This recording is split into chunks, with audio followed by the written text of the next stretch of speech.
హైదరాబాద్ చందానగర్ ఖజానా జ్యువెలర్స్ దోపిడీ కేసులో సంచలనం. పోలీసుల అదుపులో 6 దొంగలు.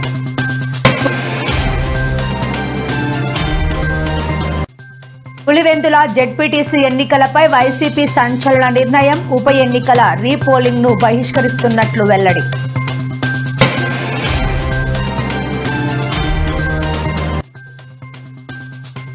భారీ వర్ష సూచన. తెలంగాణలోని 5 జిల్లాల్లో స్కూళ్లకు సెలవులు ప్రకటించిన విద్యాశాఖ అధికారులు.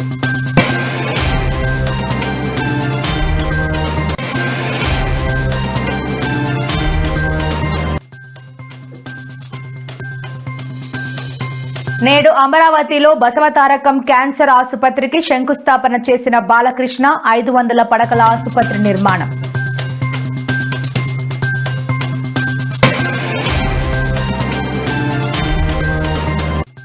యూరియా కోసం రోడ్డెక్కిన అన్నదాతలు. కేంద్ర రాష్ట్ర ప్రభుత్వాలపై హరీష్ రావు ఫైర్.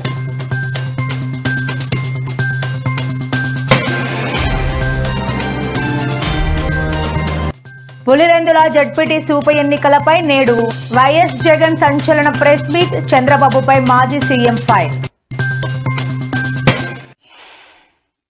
హైదరాబాద్ చందానగర్ లో పట్టపగలే కాల్పులు జరిపి ఖజానా జ్యువెలర్స్ లో భారీ దోపిడీకి ప్లాన్ చేశారు. ఖజానా జ్యువెలర్స్ షాప్ మేనేజర్ కాలుపై గంట కాల్పులు కూడా జరిపారు. షాపు తెరిచిన 5 నిమిషాల్లోనే దోపిడీ చేశారు దుండగులు. 2 రౌండ్ల పాటు కాల్పులు జరిపారు. పట్టపగలే ఖజానా జ్యువెలర్స్ లో చొరబడ్డారు 6 దుండగులు. గన్తో బెదిరించి లాకర్ కీస్ అడిగిన గ్యాంగ్ ఇవ్వకపోవడంతో అసిస్టెంట్ మేనేజర్ కాలుపై కాల్పులు జరిపింది.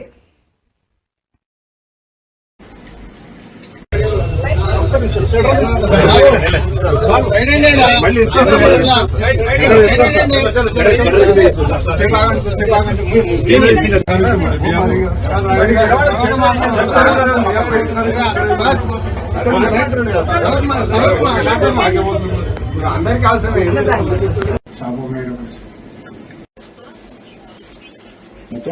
మెయిన్ రోడ్ నుంచి వచ్చి 10:35.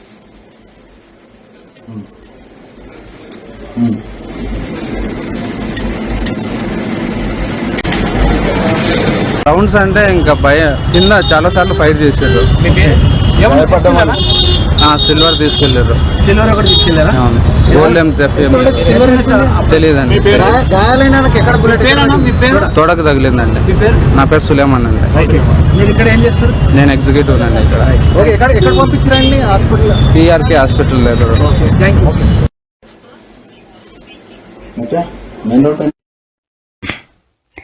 బెట్టింగ్ యాప్స్ ప్రమోషన్ చేసిన కేసులో టాలీవుడ్ సెలబ్రిటీలు ఈడీ విచారణకు హాజరవుతున్న విషయం తెలిసిందే. తాజాగా heroine Manchu Lakshmi betting apps promotion కేసులో ఈ రోజు ఉదయం ఈడీ విచారణకు వచ్చింది. ఈడీ ఇచ్చిన నోటీసుల్లో ఆమె బ్యాంకు ఖాతాకు సంబంధించిన అన్ని స్టేట్మెంట్లను తీసుకుని రావాలని సూచించింది. ఈ మేరకు మంచు లక్ష్మి ఈ రోజు బ్యాంక్ స్టేట్మెంట్ తీసుకుని వచ్చింది.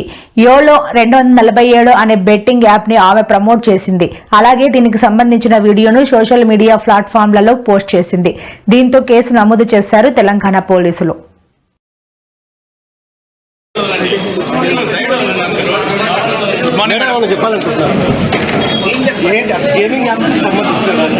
మీరు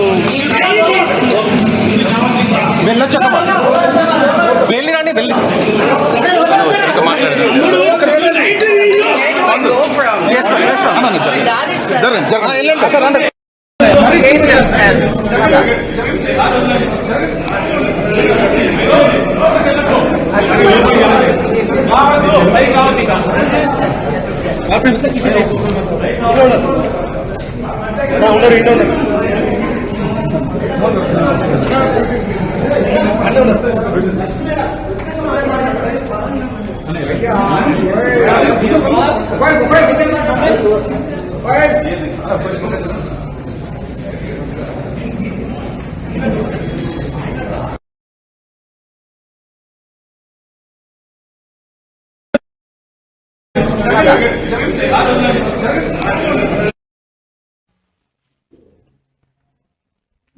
దాదాపు 30 సంవత్సరాల తర్వాత పులివెందుల జెడ్పీటీసీ స్థానానికి ఉప ఎన్నికలు మంగళవారం నిర్వహించారు.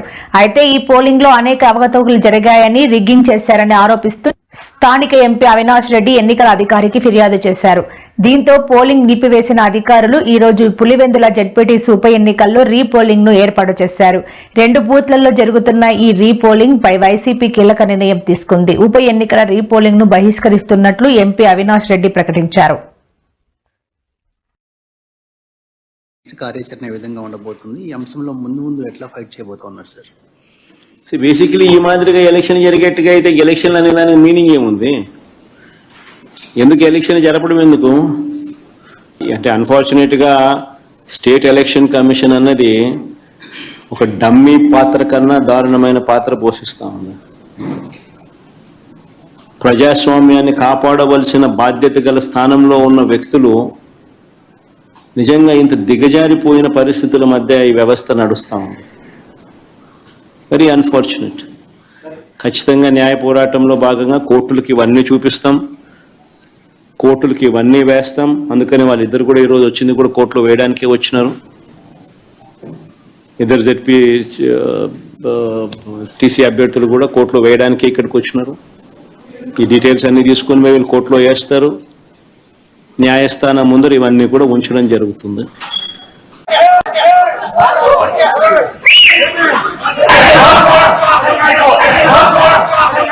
కాల్చి పారేస్తా నా కొడక డిఎస్పి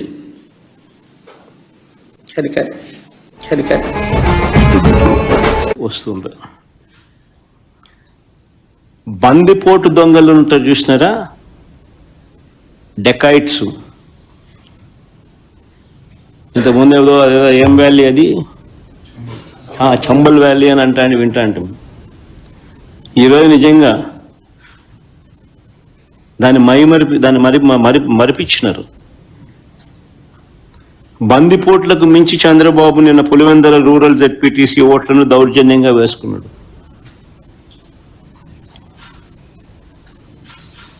సాక్షాత్తు పోలీసులు దాన్ని దగ్గరుండి ప్రోత్సహించారు.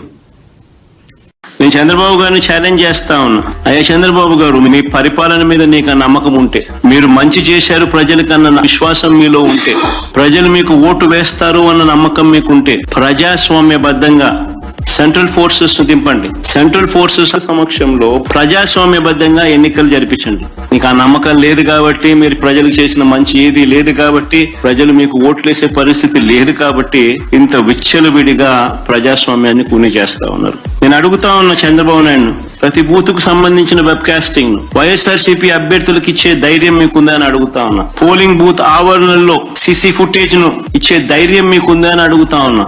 ఎవరెవరు బయట నుంచి వచ్చి ఎలా ఓటేశారో, ఎలా బూతులను ఆక్రమించుకున్నారో, ఆ ఆక్రమించుకుంది ఎవరో కూడా గుర్తించి ఇలాంటి అడ్డగోలు రాజకీయాలు చేసే నాయకుడిని లీడర్ అనరు, మాబ్స్టర్ అంటారు.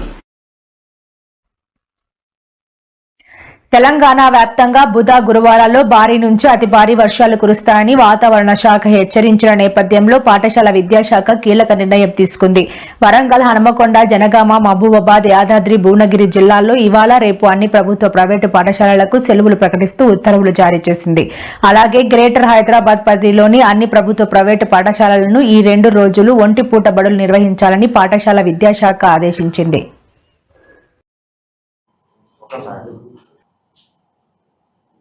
మధ్య ఒక అల్పపీడనంగా పరిణామం చెందింది.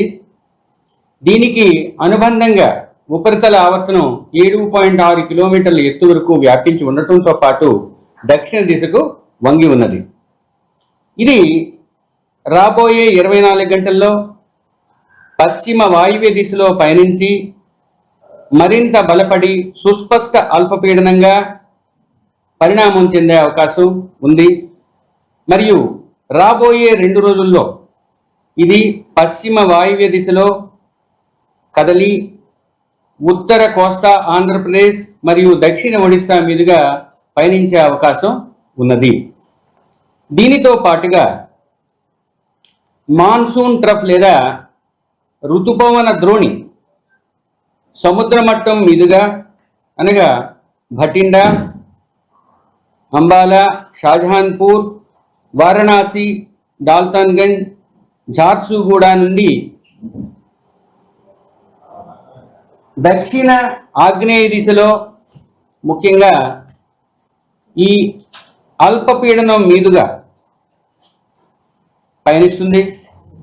వీటితో పాటుగా నిన్నటి ఉపరితల ద్రోణి అంటే తూర్పు పడమర ద్రోణి ఈరోజు అరేబియా సముద్రంలోని మధ్య భాగాల నుండి మరియు మధ్య బంగాళాఖాతం వరకు అనగా కచ్ నుండి తెలంగాణ వరకు,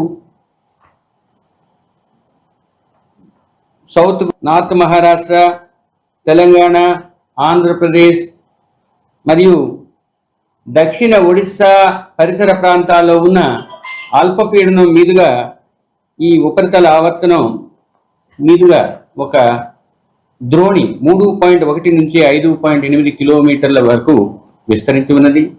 వీటితో పాటుగా అవకాశం ఉన్నది. జాగ్రత్తతో ఉండాలి. 5వ రోజు కూడా వేటకు వెళ్ళకూడదు. 5 రోజులు కూడా మత్స్యకారులు వేటకు వెళ్ళవద్దని హెచ్చరికలు జారీ చేయడం అనేది. ఇంకా ముఖ్యంగా నిన్న చెప్పుకున్నట్టుగా గడిచిన 24 గంటల్లో 3 సెంటీమీటర్ల వర్షపాతం నమోదైంది.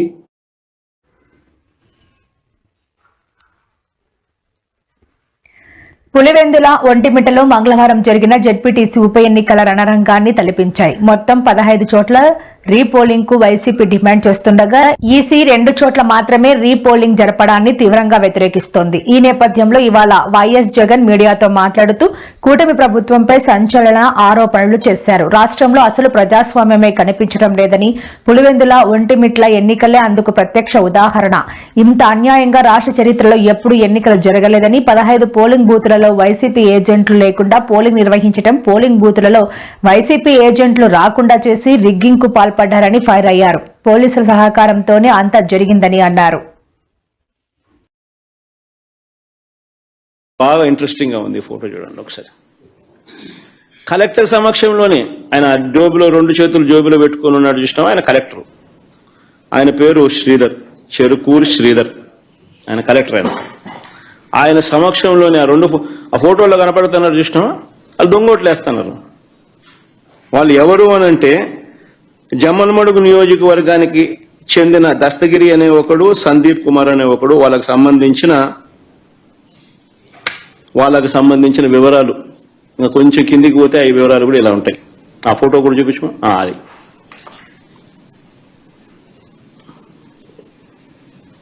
అది జమ్మలమడుగుకు సంబంధించిన తెలుగుదేశం పార్టీకి సంబంధించిన కార్యకర్తలు ఫోటోలతో సహా.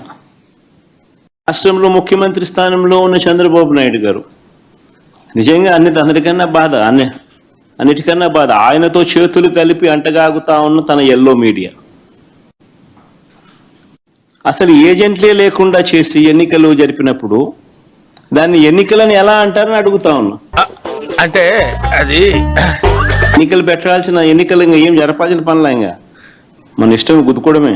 గుద్దుతున్నారు తమ్ముళ్ళు, గుద్దుతున్నారు. ముఖ్యమంత్రిగా ఉన్నావు, ఈ జీవితానికి బహుశా ఇది ఆఖరి ఎలక్షన్ కావచ్చు. రామకృష్ణ అని అనుకునే ఈ వయసులో కనీసం ఆ మాటలన్నా అనుకుంటే పుణ్యమన్నా వస్తుంది. ఈ మాదిరిగా చేస్తే నరకానికే పోతావు. ముఖ్యమంత్రిగా ఉన్నావు, నీ జీవితానికి బహుశా ఇది ఆఖరి ఎలక్షన్ కావచ్చు.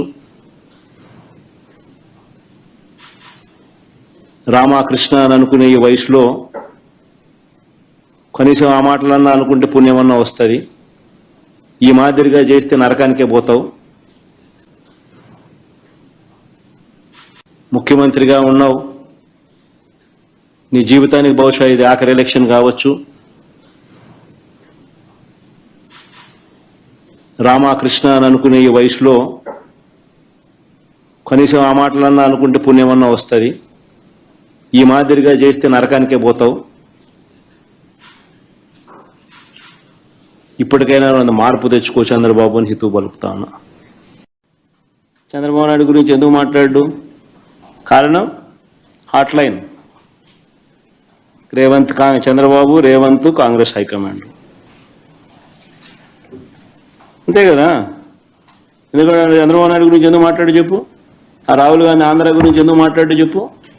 ఆంధ్రలో అంతకన్నా పెద్ద జరిగింది కదా, మాట్లాడుతున్నారు స్కాములు, ఎలక్షన్ ఓటింగ్ గీటింగు, ఓటు చోరీ, ఇంకోటి అంటున్నారు కదా. మన ఆంధ్రాలో జరిగింది ఏమన్నా ఎందుకు మాట్లాడు? 12.5% మాట్లాడు. ఎందుకంటే హాట్ లైన్ చంద్రబాబు నాయుడు, రాహుల్ గాంధీ, రేవంత్ రెడ్డి. వీళ్ళు పార్టీలు, వీళ్ళకు ఎజెండా. ఏ రకంగా తెలుగుదేశం పార్టీకి వీళ్ళే పచ్చ చొక్కాలు వేసుకొని పనిచేశారు అని చెప్పడానికి సాక్షాత్తు ఇక్కడ డిఐజీ అదే పనిగా పులివెందులకు వచ్చి కూర్చున్నాడు ఆయన. నేను రాత్రి నుంచే దౌర్జన్య కాండ స్టార్టు దగ్గరుండి ఆయన సమక్షంలోనే జరిగించినాడు. ఎవడి డిఐజీ అంటే కోయా ప్రవీణ్. ఎవడి కోయా ప్రవీణ్ అంటే టీడీపీ మాజీ ఎంపీ గరికపాటి రామ్మోహన్ రావు గారి సమీప బంధువు, వరుసకు అల్లుడవుతాడు. అధికారంలో ఉన్న పార్టీ ఈ మాదిరిగా ఎన్నికలు నిర్వహిస్తే ఎన్నికలు అన్నది ఇంకా హాస్యాస్పదమే అవుతాయి. ఎన్నికలు పెట్టాల్సిన ఎన్నికలు ఇంకా ఏం జరపాల్సిన పనులా, ఇంకా మన ఇష్టం గుద్దుకోవడమే. ఎన్నికలు పెట్టాల్సిన ఎన్నికలు ఇంకా ఏం జరపాల్సిన పనులా, ఇంకా మన ఇష్టం గుద్దుకోవడమే.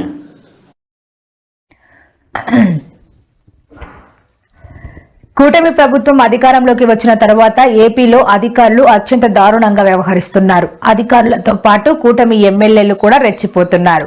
మహిళల పట్ల కూటమి పార్టీకి సంబంధించిన ఎమ్మెల్యేలు అసభ్యంగా ప్రవర్తించిన సంఘటనలు చాలానే బయటకు వచ్చాయి. ఇలాంటి నేపథ్యంలో ఓ ఎస్ఐ భాగోతం బయటపడింది. ధర్మవరంలో ఎస్ఐ దారుణానికి ఒడిగట్టాడు. న్యాయం కోసం పోలీస్ స్టేషన్ కు వచ్చిన మహిళను లైంగికంగా వేధించాడు. వీడియో కాల్ చేసి బట్టలు విప్పి అసభ్యకరంగా ప్రవర్తించారు.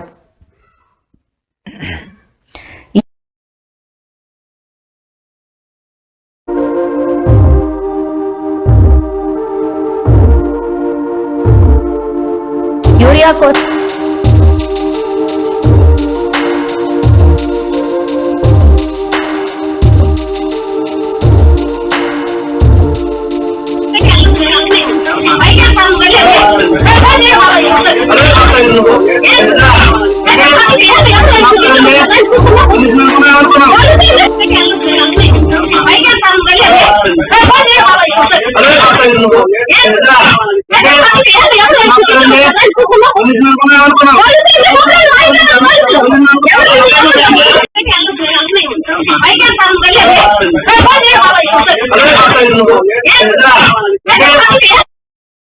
అన్నదాతలు నడి రోడ్డెక్కి ధర్నాలు చేసే దుస్థితిని కేంద్ర రాష్ట్ర ప్రభుత్వాలు కల్పించాయని మాజీ మంత్రి సిద్దిపేట ఎమ్మెల్యే హరీష్ రావు తీవ్రస్థాయిలో మండిపడ్డారు. రైతులకు యూరియా ఇవ్వలేని చేతగాని దద్దమ్మ ప్రభుత్వాలు అంటూ ఆగ్రహం వ్యక్తం చేశారు. అన్నదాతలను అరిగోస పెడుతున్న కాంగ్రెస్ బీజేపీలకు రైతుల ఉసురు తగులుతుందని హరీష్ రావు వ్యాఖ్యానించారు. సిద్దిపేట రూరల్ మండలం రాఘవాపూర్ గ్రామం వద్ద ఎరువుల కోసం క్యూలో బారులు తీరిన రైతులను చూసి మాజీ మంత్రి హరీష్ రావు ఆగారు.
నేనా అన్నట్లు రహదారిపై అత్యంత ప్రమాదకరంగా జరిపారు.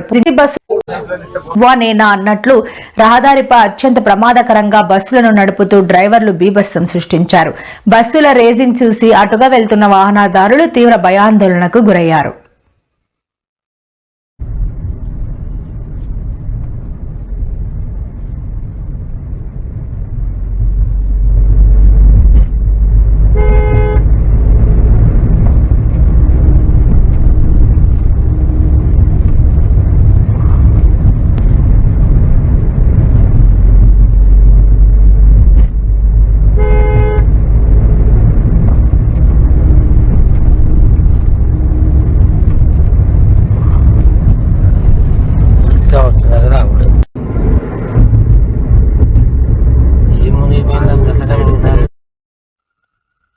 పిల్లలు అడిగారని బేకరీకి వెళ్లి పఫ్లు కొన్ని తింటుండగా అందులో పాము పిల్ల బయటపడటంతో షాక్ తిన్నారు.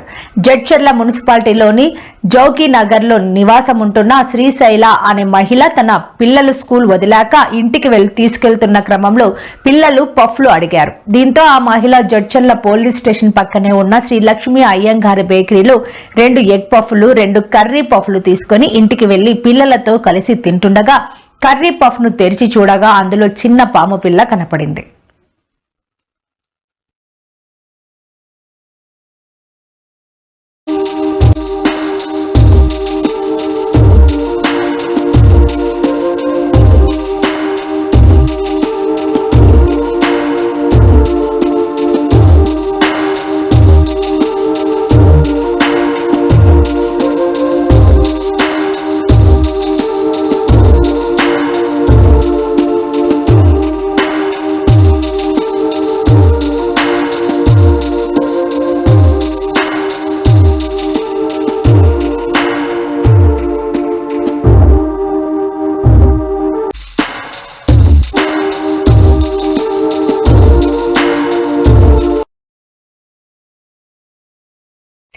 ఏపీ రాజధాని అమరావతిలో బసవతారకం ఇండో అమెరికన్ క్యాన్సర్ ఆసుపత్రి, క్యాన్సర్ ఇన్స్టిట్యూట్ నిర్మాణానికి trust chairman TDP MLA Balakrishna శ్రీకారం చుట్టారు. ఆసుపత్రి నిర్మాణానికి ఈ రోజు భూమి పూజ చేశారు. ఈ కార్యక్రమంలో బాలకృష్ణ, నారా బ్రాహ్మణి, అసెంబ్లీ స్పీకర్ అయ్యన్న పాత్రుడు తదితరులు పాల్గొన్నారు. నేలపాడు నుంచి అనంతవరం వెళ్లే E7 రహదారిని ఆనుకొని బసవతారకం క్యాన్సర్ ఆసుపత్రిని నిర్మించనున్నారు. ఇవాళ చాలా సుదినం, ఎందుకంటే చూస్తున్నారు వాతావరణం కూడా ఎలా ఉందో. రాత్రి కుంభవృష్టి అన్నారు, ఇవాళ జరుగుతుంది అని కొడుకులు పట్టుకుని మీరంతా చాలా మీరు లేనే, మీరు వర్షం వచ్చినా ఏమొచ్చినా మీరు ఇటువంటి మంచి బృహత్ కార్యానికి ఎల్లప్పుడూ ఎండలో తడిచైనా సరే వాళ్ళలో ఇదైనా సరే మీరు ఉంటారు కదా. ఎప్పుడు మనం ఎప్పుడు ఒకరికొకరు అటు అన్ని రంగాల్లో అన్ని రకాలుగా ఉండబట్టే ఇవాళ మన Basavatarakam Indo American cancer hospital ఈ స్థాయికి చేరుకుంది. ఇవాళ